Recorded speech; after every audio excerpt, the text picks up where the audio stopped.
Today in this video, I'm gonna try something a little bit different. We're gonna do 3 different things in this video. We're gonna do a drum mixing tutorial where I show you every single thing that I do. You're gonna watch me mix a drum kit in real time using only plugins, so that way you guys can follow along and do exactly the same thing. We're gonna take a look at the brand new Lauten Audio Snare Mic, which is an incredible option for recording drums, and we'll get there, but it's incredible. And we're also gonna do a drum snare mic comparison with a whole bunch of different microphones that are super popular. So let's get into it.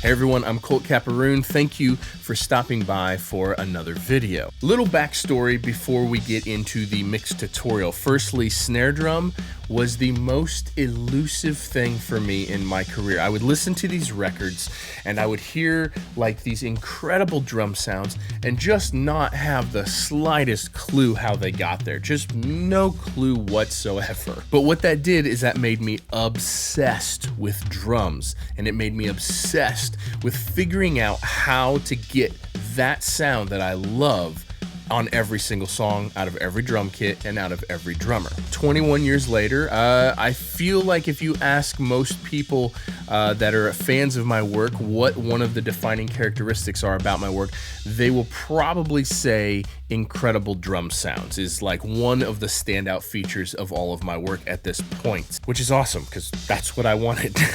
Now, there's a whole lot that goes into recording an incredible drum sound. The room is incredibly important. The drums and how they're tuned are incredibly important. How the drummer hits is incredibly important. And the microphones and the mic placement is incredibly important. In my opinion, these are the most important parts of getting a drum sound that is of the quality to mix a really incredible drum sound when you're done with the mix. So I want to quickly just touch on these. For drum rooms, I personally like a lively drum room, but with no slap, which means not very many parallel surfaces or lots of diffusion on the parallel surfaces, because any sort of slap back, any sort of parallel walls usually really hurts a drum sound. So something that's fairly live, but not too cavernous, with zero slap. And if there's parallel surfaces, either absorb them or diffuse them, or a combination of both. Unfortunately, choosing the drum and the drum heads, and really even the tuning, is just, this is gonna be a long video already anyway. If you don't have time to watch a long video, be sure to save this to your watch later and come back and check it out. This is already a pretty lengthy video. So unfortunately, I don't really have time to get into that, and it's too subjective to talk about anyway. There you go, sir. Thank you, sir. I will set it flat. So we're doing the best we can to put all these in exactly the same spot, because we want to, obviously you want to compare apples to apples, but also the bleed is important. What the bleed sounds like on these microphones is super important. And if it's in a different location or at a different angle, then that means the bleed is going to sound totally different. I can tell you which one's going to bleed the most. Which one? I don't want to hurt no hearts. Nope. Which one? Nothing. Which one? Nope. Whose heart's getting hurt? Nope. 421. Now, when it comes to microphones, there's 2 things, microphone and placement, there's 2 things that I want. I want the drums to sound as finished as humanly possible when they hit Pro Tools, because if I choose the right microphones and I get them placed in the right way, and I tune the drums right and all that other stuff as well, then that means I don't have to mangle it as much in the mix. And because there's bleed from the whole drum kit coming through every microphone, there's kind of a limit to how hard you can EQ and compress all of these individual microphones before the whole thing falls apart. So choosing the microphones that give me the most finished sound right out of the gate is super important, and choosing the mic placement that gives me the most finished sound is super important. Now, there are 2 things in terms of mic placement that I see a lot of people maybe get wrong.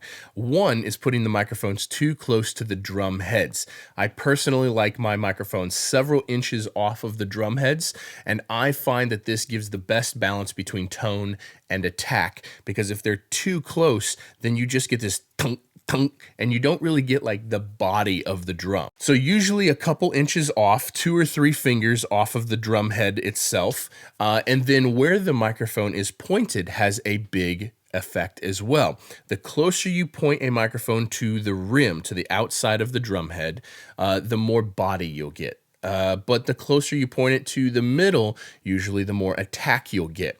And so usually on most drums, what I'm usually going for snare drum and toms is somewhere in the middle. I will usually start wherever the stick hits the drum head, and wherever the rim is, I will usually point the microphone halfway between that as my starting point. If I want more attack, I'll move more towards the center. If I want less attack, I'll move more towards the outside, but still maintaining that like 3 fingers or a couple inches off of the drum head. Now, my personal preference is a thick, thuddy snare drum.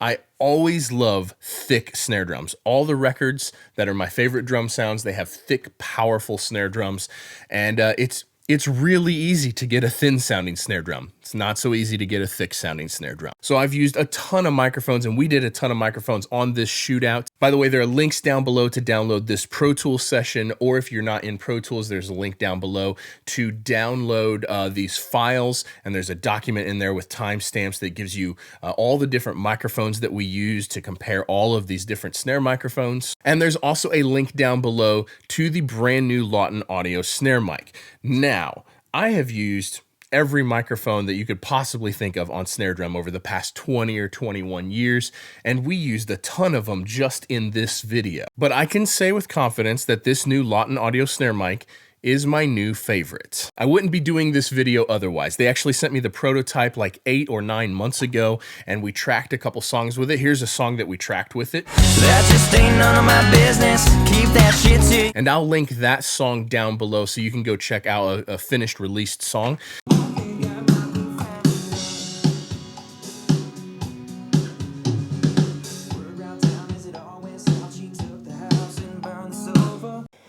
Hey, We ain't new to this. hey, you keep with this. You're gonna make something of yourself one day.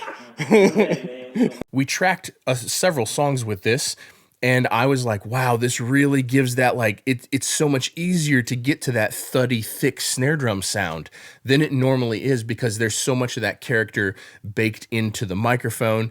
But the microphone has some interesting things and is a very unique sounding different high pass and low pass filters, which is really awesome. So it's extremely versatile, but we're gonna get to that more in a minute. Let's mix these drums. Okay, before we get into mixing the entire kit here from scratch, there's a couple things that I want to show you that helps me choose the right microphones and placement.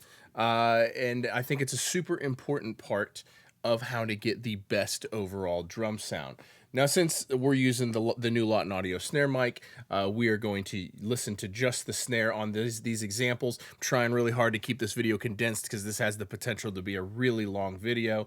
But let's listen. So the first thing we want to listen to is we want to listen to just the sonic character. What does it actually sound like? Its tonality. So here is the Lauten Snare Mic.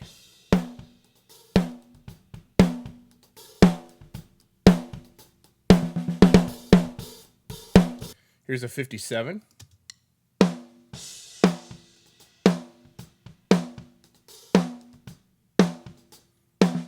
Here's a M201.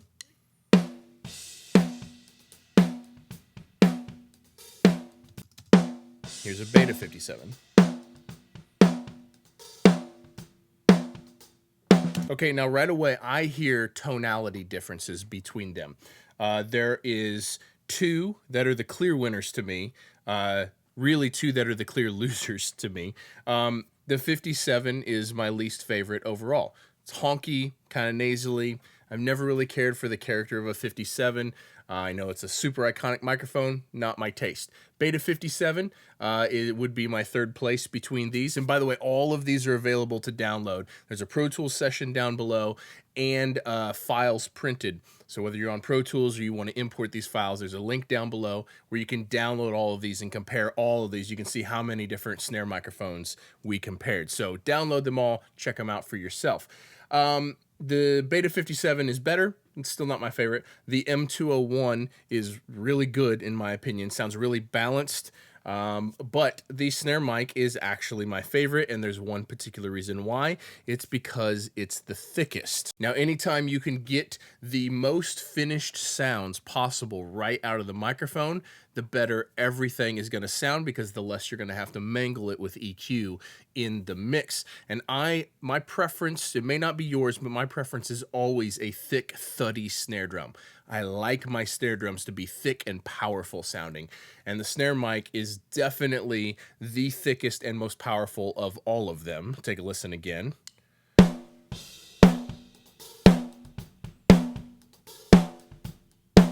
Yeah. That's got a really good meaty, like 180 hertz going on there. But the next most important thing is the bleed. What does the bleed sound like, and how much is there? So I want you to just listen to the hi-hat bleed and the kick bleed in these microphones. We're going to start with the Lauten Snare Mic again.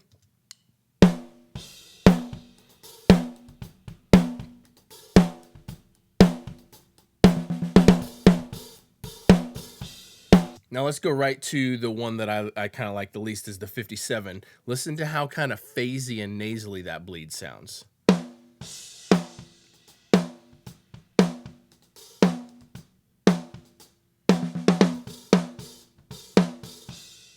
Back to the snare mic.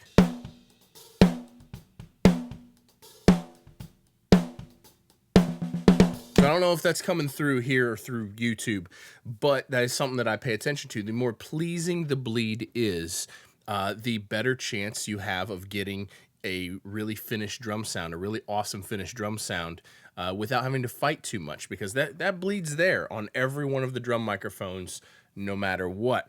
And so for that reason, I really, really like this snare microphone a lot. Now, if it's too thick for you, you can just hit that high pass filter at 80 hertz, and here's what that sounds like.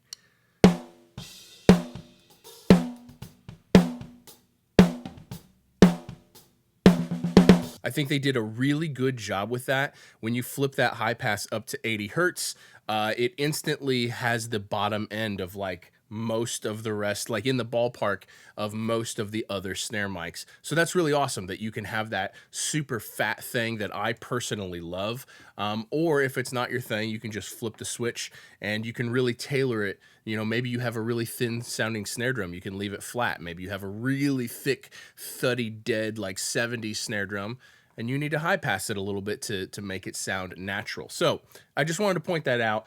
Let's get on to mixing. So we have got an entire section of drums here, and they are all, this whole section was recorded with the Lauten Audio microphones. Let me just show you which ones. We've got a Beta 91 on the kick in, we've got a 602 on the kick in, we've got a Lauten Audio Atlantis on the kick out, we've got a Lauten Snare Mic, the new snare mic on snare top and on snare bottom. We've got a Lauten 120 on hi-hat. We've got Lauten 308s on the toms. We've got Lauten 220s on the overheads, and 120 on the ride, and 220s on the rooms. And I'll put links down below for all of these microphones so you can check them out if you would like. But I'm going to do this all with plugins. I want to do all of this in a way that you guys can replicate it so you can see everything.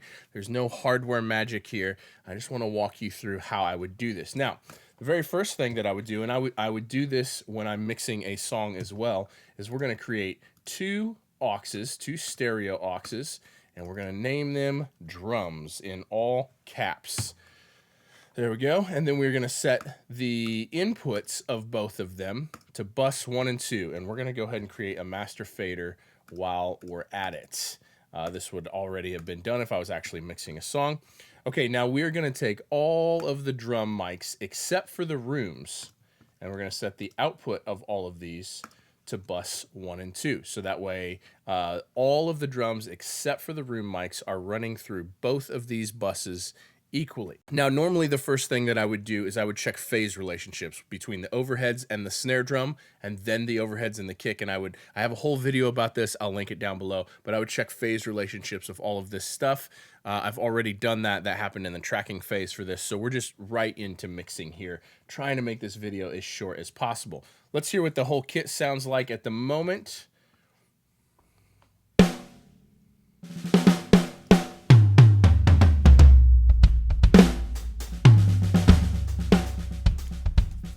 Okay, so first thing we're gonna do, to me, because I'm all about this, snare mic. So we are gonna go right for the snare top. We're gonna pull up an EQ. We're just gonna use Fab Filter EQ here. Here we go.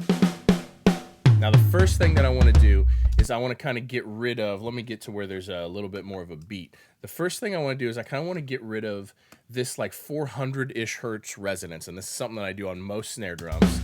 We got just a little extra going right here. We're gonna clean that up. Now, the next thing we're gonna do is boost low end, because I like thick snares.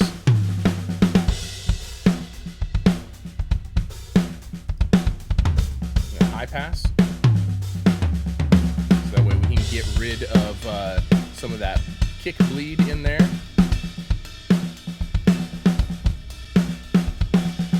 We're gonna start bringing high end up.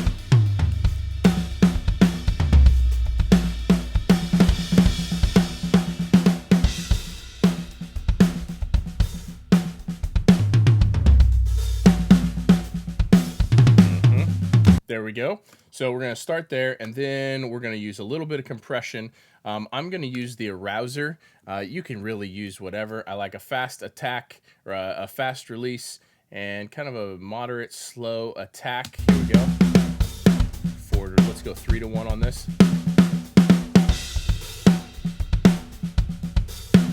A little bit less.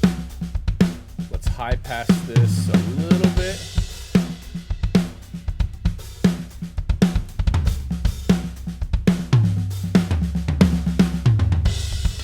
Okay, now the very next thing that I'm going to do, because I want this to happen in everything, is I am going to put a compressor on the first drum bus. And because I use the Audioscape 260 in hardware, we're going to run the DBX 160. Here we go.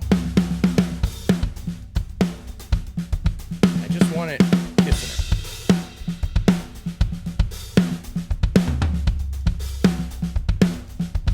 Okay, and then we're gonna put some tape saturation on the other one.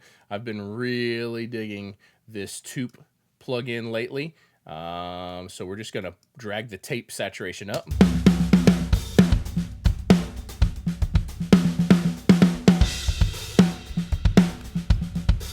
So what we've got is we've got like some parallel buses going on here. The drums are going through both of these equally. On one is the DBX 160, on the other is a tape saturation plugin. And this is my starting point for every drum. Snare drum, buses, because as you can hear, the rest of it is like, man, it sounds really good. Snare drums always need some work to me, but that's kind of the minimum of what you would always start with. So let's, the next thing that I will commonly do is I will create a new aux, and we're going to name this kick. And what we're going to do is we're going to set an input of this to input 23. We're going to grab both kick in mics, and we're going to put the output of those to 23. So now both of them are running through this, and we're going to treat this as our singular kick mic unless we need to adjust the balance there. So first thing we're going to do, we're going to go up here and we're going to grab an EQ, and let's get to work on that kick drum.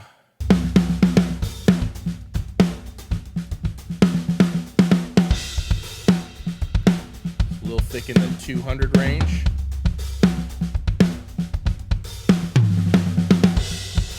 High pass going on here.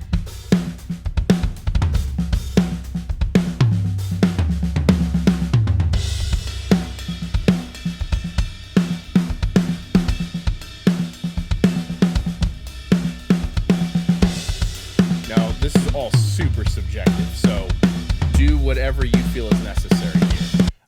We're going to copy the arouser over. Now, on this, we are going to pull this mix way back. Let's get it dialed first. And we're going to start pulling this down.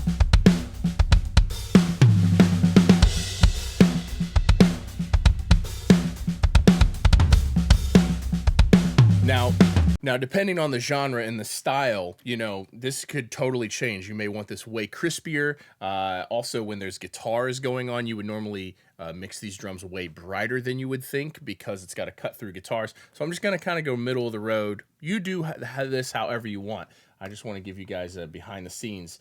Now, the very next thing that we're going to do here is we're going to start adding saturation. First, we're going to add some more mid-range. And then we're going to add some saturation, and I really like the black box to the kick. We're going to start, yep, come on computer, there we go. We're going to start here. More. Yep. And copy that saturation to the snare. Put the snare up. Down.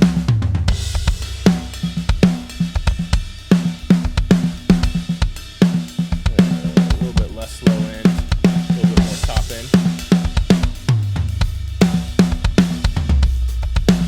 Now this is where all this bleed stuff is important. When you're boosting, you know, 9 dB of a high shelf at 4K, if the bleed in the microphone sounds bad, this is gonna suck. So this is why bleed, especially on the snare drum, is so important. Here we go, back to the snare bottom.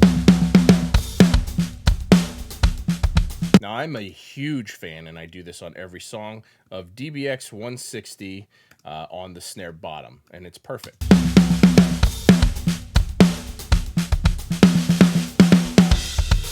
Love that. And then we're gonna do some EQ. Just gonna high pass this. Usually cut out this like 180 to 200 hertz thickness, the thuddiness of the snare. I will usually cut that out or start high passing above that, so that way there's just way less phase fighting going on. I find that if I get the bottom snare to just add length to the snare drum and add tone to the snare drum and sizzle, that if I do that and I get all the thud and the thump from the top, that seems to work really great for me.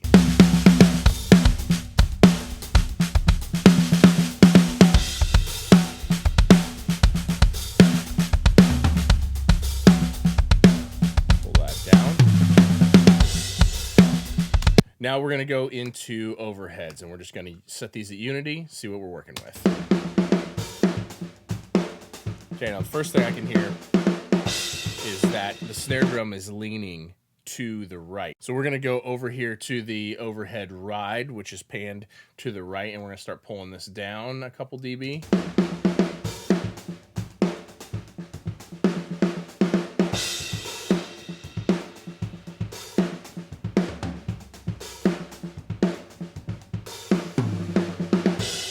Somewhere in that ballpark. So we're going to start there and see what we come up with. And then we're going to throw an EQ. Now, I have been using a different EQ. There's a couple workarounds for this, but I really like the dynamic EQ in this Kirchhoff EQ. So here's one thing that I always do on overheads. First thing we're going to do is we're going to cut out that same like 400. In this case, it's like 365 resonance. I don't really like that. And we're going to boost some of that like low mid or that low end. Upper bass, the thump of the snare. I'll run a little bit of a high shelf.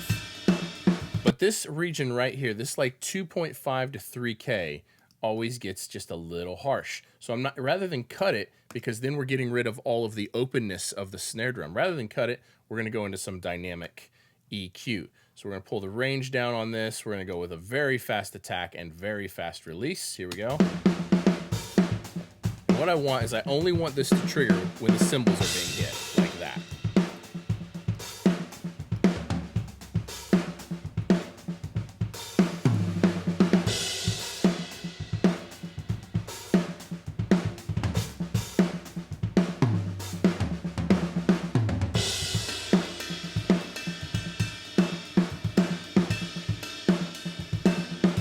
There we go. Now we're going to copy this over to the other overhead, and we're going to see how that sounds.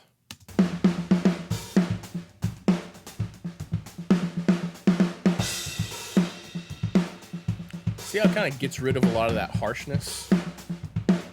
Nice and thick. Let's hear the whole kit.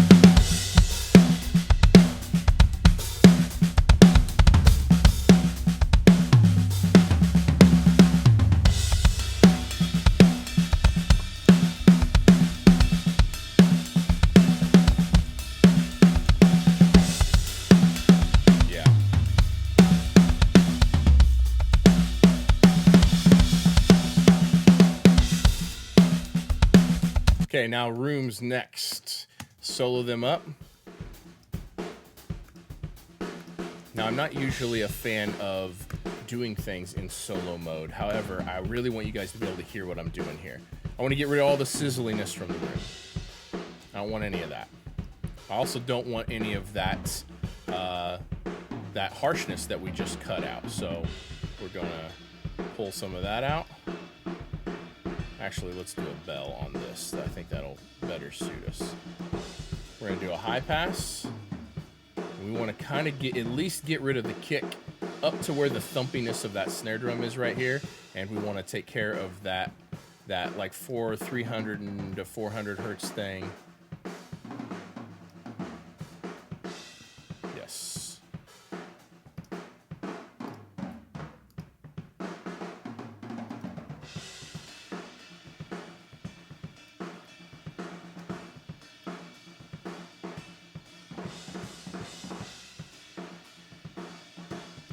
Tilt this a little bit to the right.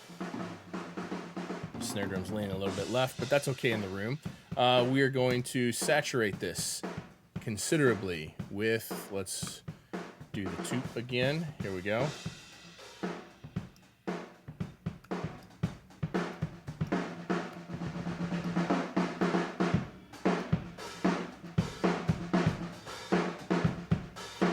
There we go. We want this to be powerful, so that way we can pull it down and blend it.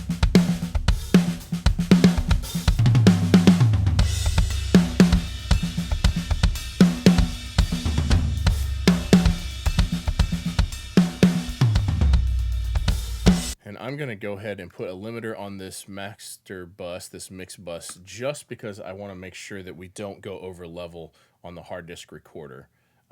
That would be bad if I get through all this and it's audibly distorting. Here we go. Okay, next thing we're going to do is kick out. Now there's a couple ways to look at kick out. The first way is that it is a size fader. The more you push up kick out, the bigger and fatter the kick drum gets. Or you can look at it as a sub kick, as just low end. Now in this case, I feel like we've got plenty of size going in the overheads and in the rooms, so I'm going to turn this kick out into like more of a sub kick. So what we're going to do is we're going to throw an EQ on it first. We're going to throw an EQ on it first. There we go. Okay. So the first thing we're going to do is low pass. Somewhere down in there. We're going to get rid of all of this low-mid stuff, this low-mid junk. And we're going to high pass just a little bit, and then we're going to start pushing this up.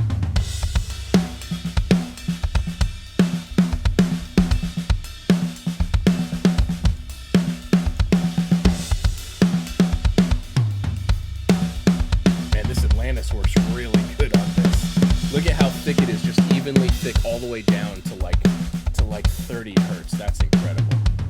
Nice and thick.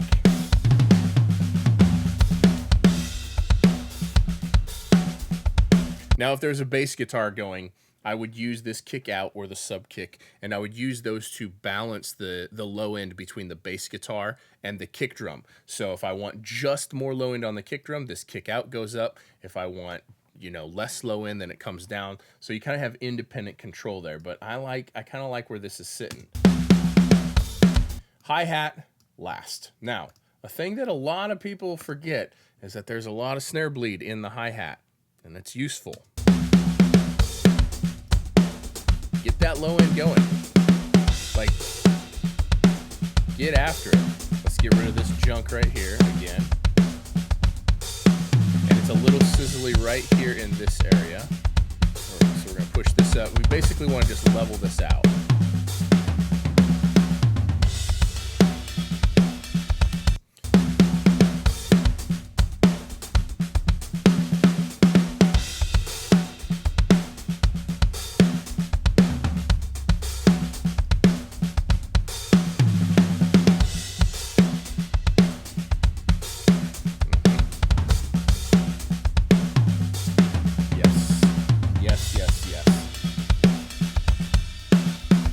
Toms. Now, what I'm normally doing with toms is I'm just running an SSL channel strip, and this is very straightforward.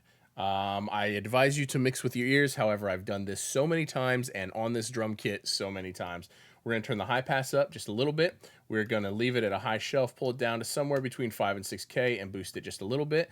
We're going to go up to about 4.5K and boost it a little bit. We're going to pull the low mids down to somewhere in the 800 range, and we're going to cut it and make it a little bit narrow, and we're going to pull the low shelf down to somewhere around 100 hertz, and we're going to boost it. We're going to pull the release all the way the fastest on the toms, and we're going to turn the threshold up and pull the ratio down to about 3:1, and then let's find our toms, a good section where there's lots of tom stuff going on.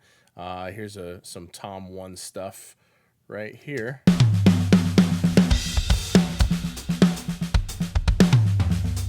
Now we need more high end out of that, in my opinion.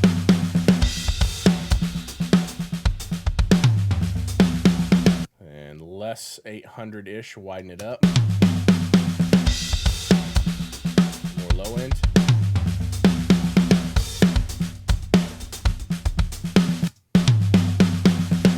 And more high end.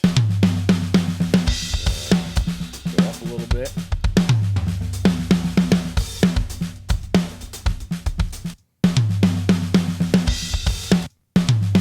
Now, this might seem aggressive, but remember, so much of the tone of those toms is coming through the overheads. And so what we're looking to do here is we're looking to carve this. This is how I do it. I'm looking to carve this in a way that kind of just molds everything together and accentuates all the stuff that's not being accentuated enough in the overheads. So this looks really aggressive, but these particular drums were tracked completely flat. Normally, we would add some EQ to them all, but I wanted really raw tracks for you guys if you're going to download them. I wanted no EQ baked into it. So this is kind of what we're looking at here. And then what we're going to first do is we're going to take that on tom 1. We're going to copy it and paste it to all the toms, and then we are going to take a listen. Here is all of them in a row. Okay, that low one is a bit much.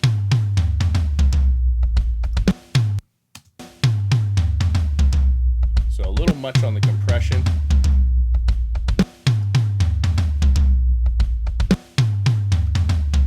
And a little much on the low end.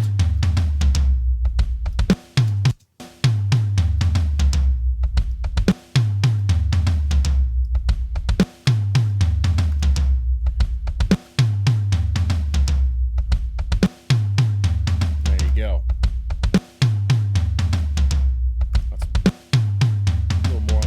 Of tom 2. Now, if I was mixing a metal band, if this was supposed to be real aggressive, I would basically take this EQ curve and just do way more of it.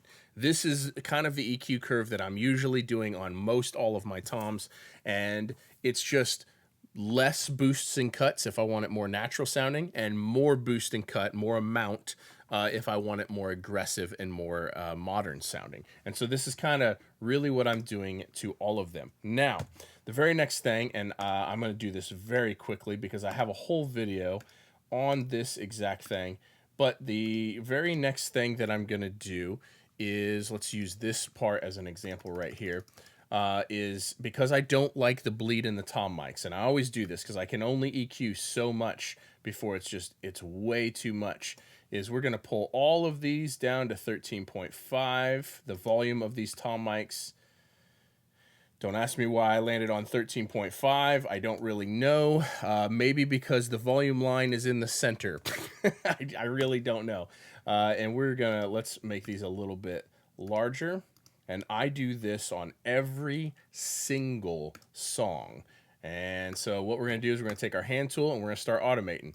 And we're going to put a point there and a point here, and we're going to push this up. And the reason why I'm doing this, again, I have a whole video on this, I'll link it down below, is because I don't want these toms to be turned up when the cymbals are hitting. So because gates open and close exactly the same every time, this allows me to leave as much ring in as possible while getting out of the way of any cymbals or anything. So it minimizes cymbal bleed and hi-hat bleed in the tom mics while allowing me to have the biggest, most powerful toms possible. So let's go right here and let's go right here.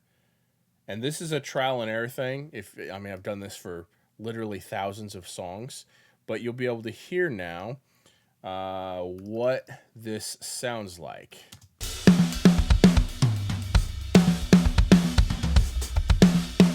So the toms pop up, but now there's not all that crazy bleed going on.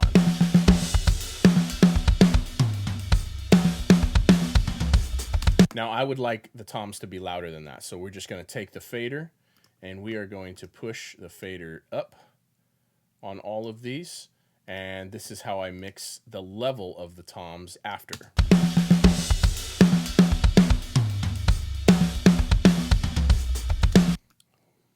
Let's go real extreme, because now that we've done this volume automation, we can really make these toms loud without that bleed being real annoying.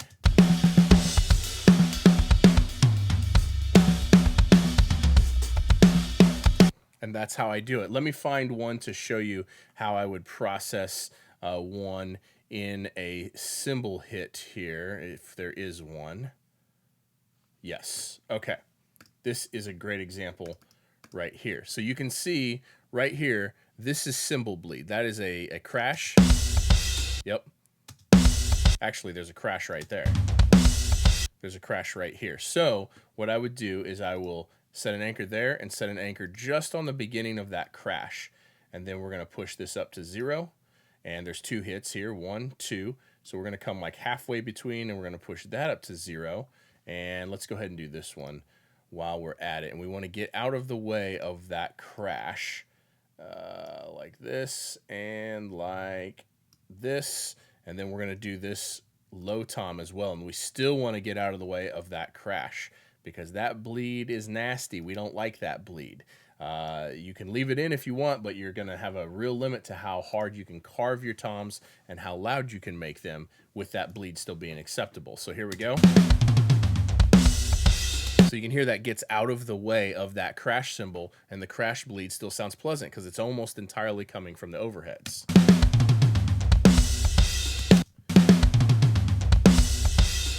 And that is how I deal with my toms on everything. Now there's one more trick, and this is going to sound like way too much because there's no actual music going on, but we're going to take our snare top, we're going to duplicate it. Computer's running a little slow because we're screen recording. We're going to bypass all of these plugins. We're going to add a trigger. I have a whole video about making your own snare samples, so check that out. We're going to take, I'm just going to grab one. I would normally take a snare sample from this session that was actually recorded in this same session. So it's the exact same snare with the same mic, the same settings, and everything. But for the sake of this video, we're just going to grab one. We're just going to grab any snare sample that I love. Okay, that's all fine and dandy. So then we are going to create a stereo aux.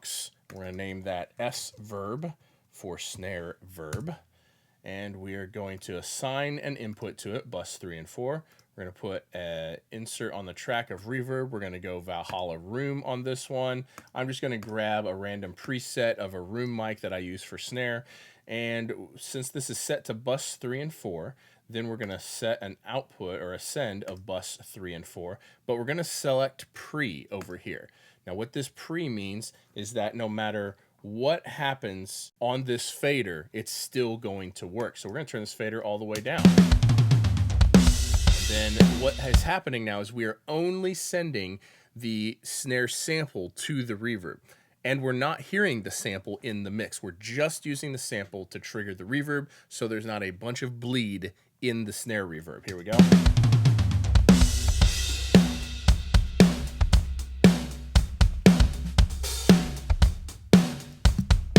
Then you can EQ that reverb or set whatever reverb you want, but that would be the last trick that I have. This is how I mix drums. And of course, this all is to taste.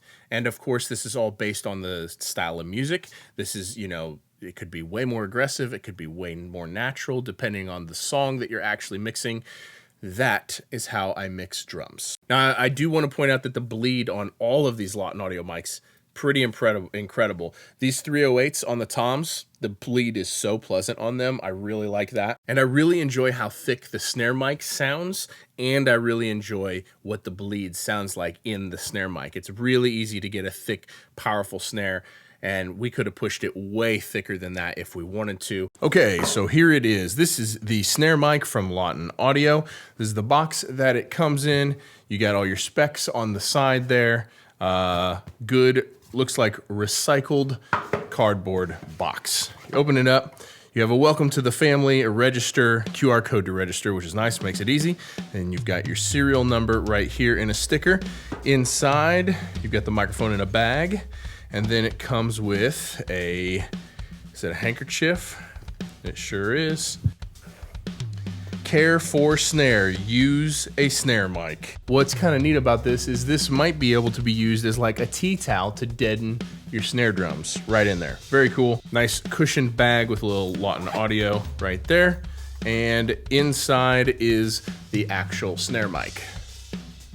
Feels very heavy duty, very solid in the hands. The mount is built right in, and I kind of like these mounts that you can pull up on them to turn them. So if you're in a spot and you can't quite get it loose, or it's really tight in there, you can literally use this like a ratchet and pull out. I'm not sure if that's coming through on camera, but these pull out and unhook. Very, very cool. And then for controls, you have got your high pass. So you've got flat, 140 hertz and 80 hertz. And then you have your low pass. So you've got flat and low pass at 5K and high pass at 12K. Now, if you download the files down below, you can hear all examples of these different settings. There's a link down below to download these drum tracks, raw drum tracks, so that way you can really hear everything that this microphone does. But definitely the thickest snare mic I've ever used, which is what I'm always going after, and also the most versatile because of all of these switches. So after testing the prototype of this microphone many, many months ago and recording several songs that are now released, I wouldn't have agreed to make this video on a snare microphone if it wasn't for how much I love this thing. And it sounds really good, and it does a really good job of getting me closer to the finish line before I even start mixing, which, like I said, it's always my goal. However close I can get to the finish line right into Pro Tools, that's the move. This new Lauten Audio Snare Mic is brand new and is shipping today. It goes for $398. I don't even track drums here at all, and I was like, I have to have one of these for myself. Because when I go to studios, I'm going to take this microphone with me and use this instead of whatever they have. Check the links down below. Thank you guys so much for watching, and I'll see you in the next video. Peace.